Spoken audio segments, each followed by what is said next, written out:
सम्पूर्ण शिक्षकहरुमा नमस्कार। हामी अहिले जुन अवस्थामा छौं, जे गरिरहेका छौं, जुन भूभागमा छौं, हामीले जीवनमा धेरै प्रगति गर्यौं होला, गर्दैछौं होला, यो सबै हाम्रो गुरुहरुको कारणले भएको हो।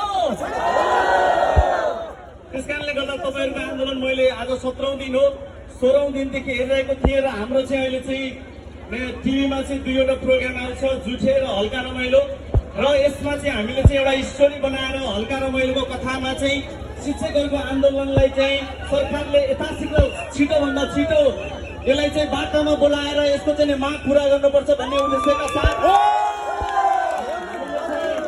तपाईहरु माग चाहिँ एउटा चाहिँ आउँदो आइतबार, पर्सि आइतबारको लागि चाहिँ एउटा हल्का रमाइलोको चाहिँ सुट गर्दैछौँ। त्यसकारणले गर्दाखेरि हामी दिनभरि तपाईहरुसँगै हुनेछौँ र हामी चाहन्छौँ संसार कसैले बदलेको छ नि शिक्षकले बदलेको छ।